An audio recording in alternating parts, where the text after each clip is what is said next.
Sure. Whenever, AG Bird, are you ready? Yes, Are you you bet. guys All right, good? everybody Absolutely. else, when you're ready.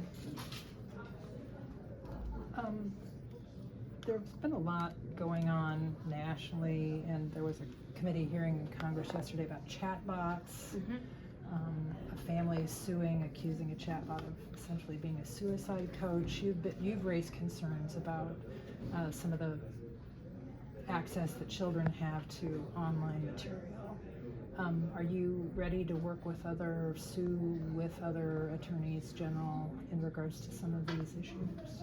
Well, we have, and I have taken action to protect parents and kids from harmful social media, especially, look at our TikTok investigation and lawsuit where TikTok was serving up very inappropriate content to kids who were under 18, but they said it was safe for kids, I believe, above 12. And so things like binge drinking, drug use, videos that would cause thoughts of suicide, sexually explicit material, things that are just not appropriate for kids. So as Attorney General, it's important to me that we are holding social media companies accountable and making sure that parents have the tools they need to keep their kids safe. And we just took an action when it came to Meta and the type of data they were making public about Instagram users, some of which were children.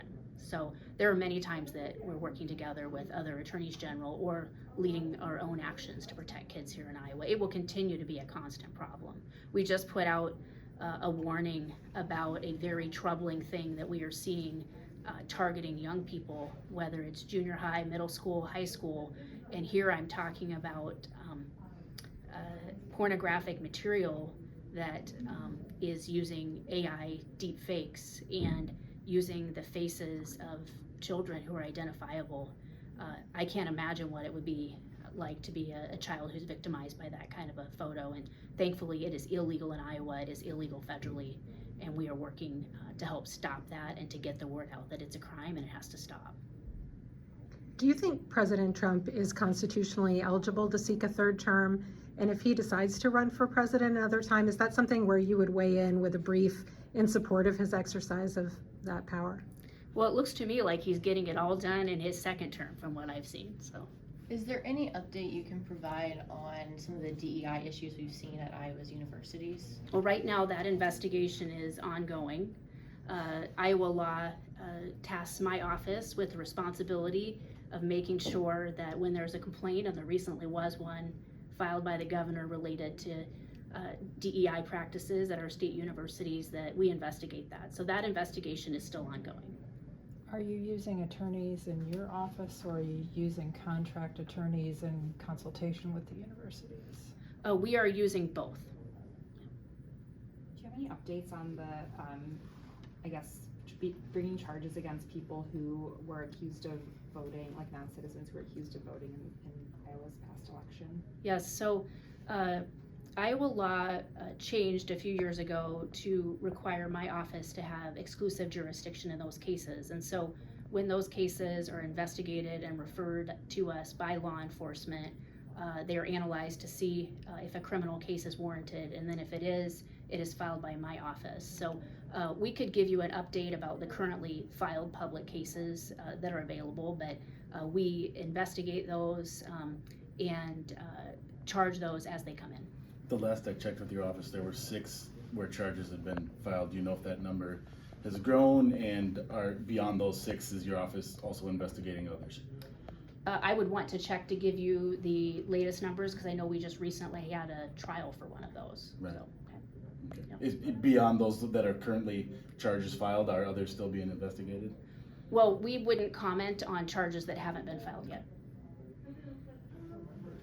Did Senator Ernst's announcement change your calculus at all for next year?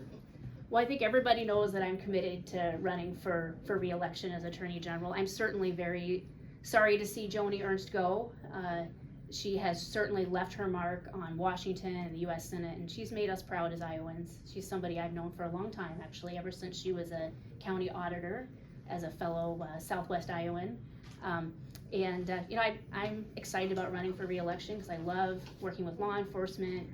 I love working as a prosecutor and helping to keep Iowans safe. And we're working on a lot of important issues in this office, whether it's anything from making sure that we're holding social media and tech companies accountable for what they're doing, to consumer protection, where we're getting Iowans their money back and taking some of the crypto fraud to task by suing the Bitcoin ATMs. We've done some groundbreaking work here in this office, and I'm not somebody who's going to leave halfway through with the job half done. So looking forward to running for re-election and running on my record.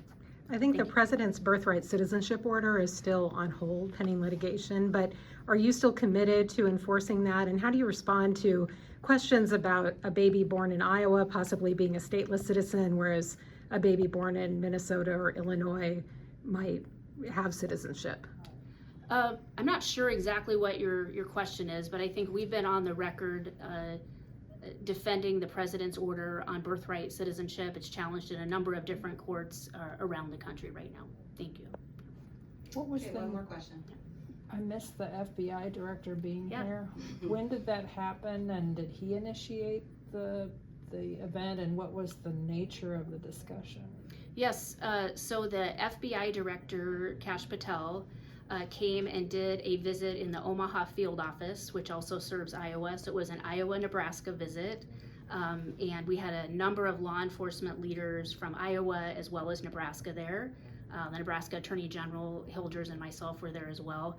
And had time to sit down and talk with Director Patel about the issues facing Iowa and Nebraska, the types of ways that we could work together to cooperate. And one of the things that Director Patel was very interested in is what kinds of resources might be needed by us from the FBI so that they could help us in our investigations, whether it's getting illegal drugs off the streets or human trafficking, the important crimes that the FBI can assist with. So it was a very good discussion, informal, but very positive, and I was glad that he came and wanted to hear that was on people's minds. He also updated us on what he has been up to as FBI director, was impressed by the fact that he is sending agents back into the field so that they can help in places like Iowa and Nebraska, where they're important and valued members of task forces. So it was a great meeting, and we look forward to more continued communication. So thank you. Thank you. Thank you.